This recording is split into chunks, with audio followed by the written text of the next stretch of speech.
Well, for us, today's game got off to a much better start for us offensively. I think we got off to a 8 of 8 start offensively and kind of set the tone for us. I thought we did some really good things, particularly getting to the free throw line where we shot 40 free throws. And field goal percentage in both halves was really good. We have to do a better job when we get a 19-point lead. In the second half, they just started driving the ball and getting to the free throw line and breaking us down. So we have to do a better job of staying in front of the basketball. But, I think for us to finish the game on a 13-1 run and then not score a field goal for like the last 7 minutes of the game was really big for us. Questions for Coach? Danny, Olivier gets moved out of the starting lineup and comes in with 21 points on 9 for 9. What did you see that you liked from him? 9 for 9, 8 rebounds, 21 points. I liked all that. And the way that they were playing us, you give Olivier credit. He came in, he gave us great juice, he gave us great energy. But our guys did a really good job of finding him. Coming off those ball screens, they were really getting after Brandon in terms of trapping him. And Brandon was able to have some poise, pivot, and find an open guy. And a lot of times it ended up being Olivier or a big at the rim. And Olivier came in and was huge minutes for us, really, really good. And, we have to continue to get that type of action from everybody. But for us to shoot 70% both halves, that's outstanding basketball in terms of offensively. We have to do a better job, like I said, of taking care of the basketball. Our senior guards had 10 turnovers, and we can't have that from them. Danny, how excited were you to see your team get the bonus at the first TV timeout in the second half? Well, we talked about it. We want paint touches and we want free throw attempts. And you get paint touches that leads to free throw attempts. And I thought our guys did a really good job of having that type of poise of wanting to get to the free throw line. So very happy with that. Did you expect 50 fouls combined? You never know what to expect when you're talking about officiating. You just got to roll with it. You got to roll with it. No different than, it's UNC Asheville. They're on the road, so they figure you're not going to get a good whistle. That's always your mindset when you're on the road. But 50 is a lot. What time is it? That's a lot of fouls. It's a long game. Yeah. Yeah, that's my point. Yeah. How does that change how you coach in terms you know it's kind of a tight whistle? Is that loose whistle? Well, I don't know which way you call it, but you got to adjust how you play defensively a little bit, right? No, we bring in the next man. We went on a good run in the second half with Brandon and Sean D sitting on the bench. It's the next man up, and we got to continue to do what we need to do to be successful. And we were able to do that. And we've got numbers, and we have guys that came in. I thought our bench was outstanding. But we've got to continue to come in and give energy and give juice to what we've got going on. And I think our bench certainly did that tonight, led by Olivier.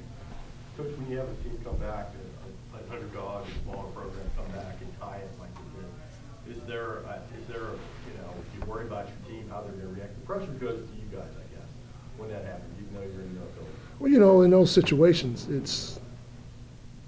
teams are going to go on runs. All teams are going to go on runs, yeah. and you just got to withstand that run.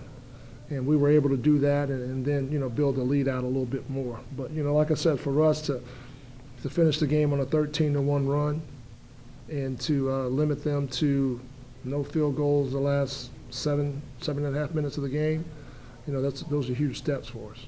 Be more pleased with the way your team handled the ball in the second half. A little bit. We could have done a little bit better.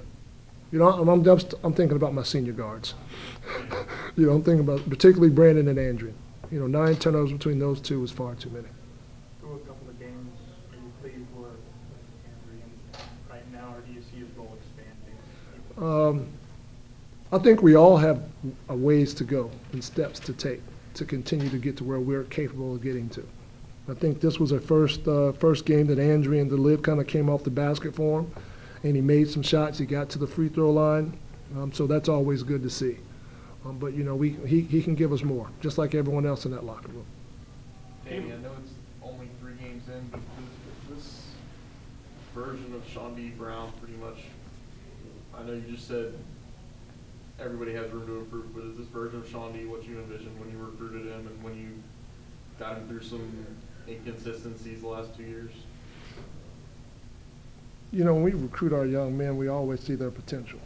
And, you know, I think for him, he's played a lot of basketball, and I think now he's understanding the college game a lot better. You know, I feel like he's a nightmare matchup at the small forward, but I also feel like that when he's at the four. You know, and I think he's doing a great job of going to pursue basketballs and rebounds. And Sean D's a pretty good three-point shooter, but he didn't shoot one tonight. Hit 2 when his foot was on the line.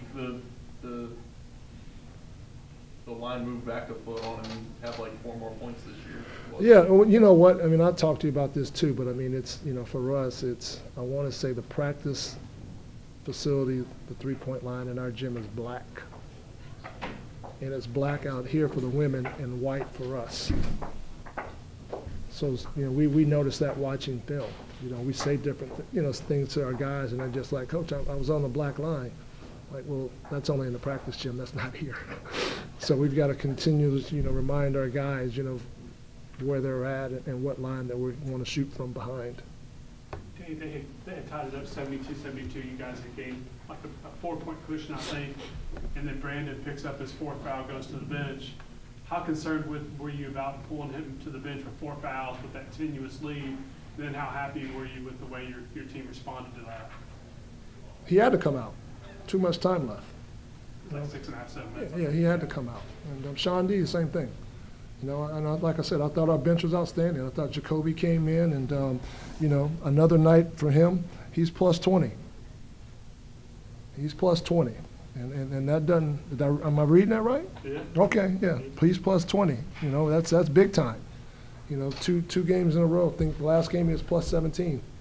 And so he's got to, you know, hopefully continue to give us those types of minutes that he's given us and getting out there and getting his feet wet and understanding what college basketball is all about.